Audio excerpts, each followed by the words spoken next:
Are you wondering if your training problems are related to your nutrition and hydration? Today, we're going to look at the top 5 most common signs you can run faster by improving your in-run fueling and hydration. Sometimes folks chalk these reasons up to things outside of nutrition. If you find yourself doing that, you might want to just do a quick double check that it's not your fuel and hydration that's holding you back. Number 5. Inconsistent performance. If your race performance lags behind what your training says you should be able to do, or if key training sessions always seem to be where you fail, it might be your fuel and hydration. If that's you, your inconsistent performance could be coming from not enough blood sugar or drops in blood volume due to dehydration, both of which are common results with improper fueling. Inconsistent performance is our first sign that we should give a little more focus to our on-the-run fueling. Number 4. Cramping. While the academic debate rages on about the very specific causes and mechanisms of muscle cramps, virtually every academic agrees that the answer is related to either muscle fatigue or electrolyte imbalance, or some combination of the two. And since both fatigue and electrolyte problems can be improved with better fueling, if you know someone who suffers from cramping, while it may not be specifically an electrolyte problem, their cramps can almost certainly be improved or even eliminated with better fuel and hydration. The next one is an obvious one, but has much bigger consequences than people give it credit for. Got dry mouth? Can't swallow your gel? Or maybe you're dreaming of the next gas station 5 miles up the road. Thirst is our number 3 sign that you could be running faster by improving your fuel and hydration. You get thirsty when your body realizes that it's running low on water. Thirst is a really bad sign if it's anything more than mild thirst that can quickly and fully be quenched by a quick sip. If you're ever experiencing more thirst than that in your training or during a race, you're guaranteed to be able to run faster. And you're guaranteed to be able to run faster easily if you fix your hydration, specifically your sodium and water intake. Our number 2 sign that you can run faster by improving your fueling and hydration during your run is cardiac drift. What is cardiac drift?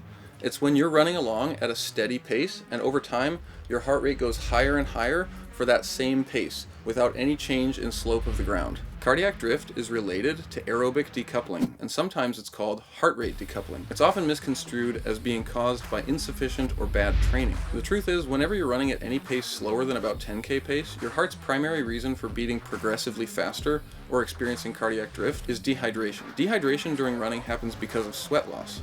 Specifically, sweat loss not being matched by water consumption. Dehydration can also be caused by insufficient sodium intake, because sodium is sort of what convinces your blood vessels to hang on to the water you're already consuming. When water leaves blood vessels, it's no longer functioning to keep you hydrated. The result is your heart rate drifts up. To check if you have cardiac drift, watch your heart rate compared to your pace on your next long run. If your heart rate drifts up while pace is mostly the same, or if your heart rate stays the same while your pace goes down, you have cardiac drift, and you've probably got a fluid or sodium intake shortage. Both water and sodium affect hydration.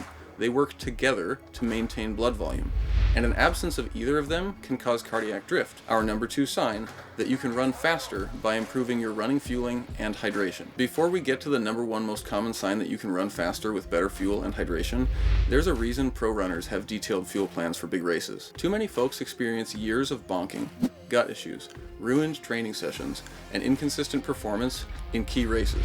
Or worse, they fear that their race nutrition plan is the one black box they're not actually confident in. If that sounds like someone you know, consider sharing this video with them. And if it sounds like you, download Saturday today. Eliminate your gut issues, fix your hydration, fuel scientifically, and perform to the level you know you can. Your early support means the world to us. Because of that, the first 5,000 Saturday app subscribers are getting it for the cost of 1 gel per month. And when the price goes up, yours won't. Thank you. We literally could not do this without you. Finally, our number 1 sign that you can run faster by improving your in-run fueling and hydration is fading performance. Make no mistake, extremely high fitness could absolutely carry you longer, faster, farther, and without as much performance drop, with probably even less fuel. There are probably more runners than any other sport that rely on talent and fitness more than they rely on appropriate fueling. But if you only have the fitness you have, you might as well make the most of it. And if your performance is fading the longer the run goes, it's probably at least partly related to fuel and hydration. Once runners learn how to manage their fuel and hydration better, they're often amazed at how hard they can push the pace 3, 4, 5 hours into a long run. So why is preventing fading performance on long runs so fixable with just better fuel and hydration? And why isn't everyone doing it already? That's a really good and important question. I think for runners the answer is gut issues, and disastrous fueling experiences are all too common. It's a two-part problem. First, because fueling is so complex, to help someone truly optimize it, if that's not your area of expertise, is a big challenge. Second, among runners, especially ultra runners, there's so much conflicting information, and a lot of it straight up doesn't jive with the literature. The reason a lot of it sticks is because most runners who run ultra are all already really aerobically fit, and when you're that fit, you can make it by with pretty limited fueling. But what this leads to is a lot of really experienced runners who have developed fitness ability to run on 40 to 50 grams of carbs per hour plus a slice of pizza. The super experienced folks tell beginners that they just need to find what works for them.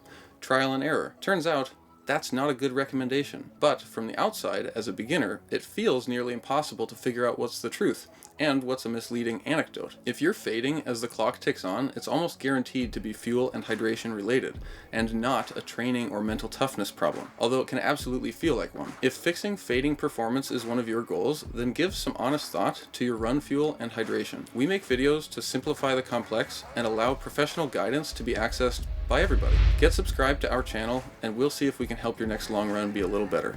Until next time.